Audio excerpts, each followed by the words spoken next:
আলু ভালো করে সেদ্ধ করে মাখাবো। তো আলু সেদ্ধতে শুকনো লঙ্কা মাখানোর যে ট্রিক্সটা, তো এখানে আমি তেলটা বন্ধ করে দিয়েছিলাম, গরম ছিল তো বন্ধ করে দিয়েছিলাম কেন, যাতে লঙ্কাটা না পুড়ে যায়। লঙ্কাটা লাল লাল থাকবে, পুড়বে না, এটাই খেতে ভালো লাগে। তবে সবসময় মনে রাখতে হবে, দেখো আমি একটু পেঁয়াজ এখান থেকে নিয়ে পেঁয়াজও ভাজবো, মানে পেঁয়াজ ভেজে আলুটা মাখাবো, কিন্তু লঙ্কাটা যখন আমি তেলে দেব তখন কিন্তু তেলটা একটু হালকা গরম হওয়ার দরকার, তারপরে একটু করে পরে আবার তুমি গ্যাসটা জ্বালিয়ে দেবে।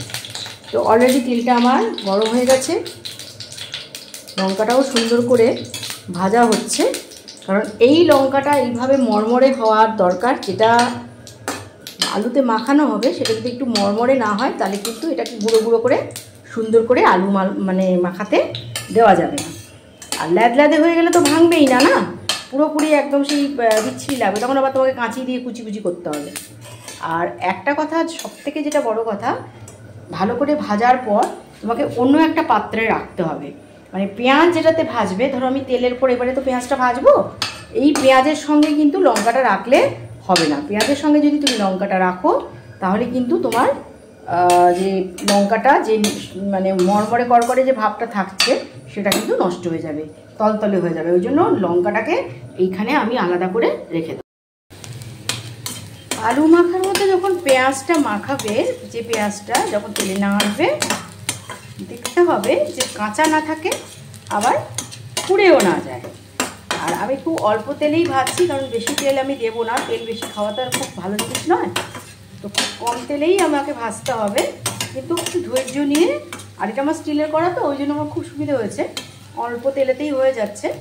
তো দেখতে হবে যে একদম পুড়ে যাবে না, কিন্তু কাঁচাও থাকবে না। জাস্ট আমার এবারে এরকম হয়েছে, এবার আমি বন্ধ করে দেবো, কারণ এর থেকে বেশি ভাজলে জিনিসটা অন্যরকম হয়ে যাবে, অতটা খেতে ভালো লাগবে না।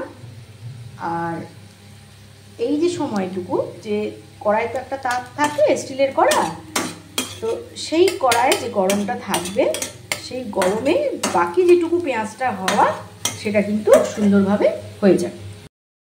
রাত্রিকালীন খাদ্যের ব্যবস্থা, এই যে সেই পেঁয়াজ আর লঙ্কা যে ভেজেছিলাম সেটা মাখা হয়েছে, বেশ লাল লাল করে লঙ্কা আর পেঁয়াজ দিয়ে ভাজা ছিল, সেটাই মাখা হয়েছে। আর হাসু মায়েদের ডিম, সেটা ভাজা হয়েছে। তো রাত হয়, অবশ্যই রাত হয়, কিন্তু খাওয়াটাও জম্পেশ হয়। তো একটু কষ্ট করতেই হবে, সবাইকে এটাই বলা আমার, খাওয়ার জন্য কষ্ট করাটা তো খারাপ কিছু না। যদি কষ্ট করলে খাওয়া দাওয়াটা ঠিক হয় তাহলে সে কষ্ট আমি করতে রাজি।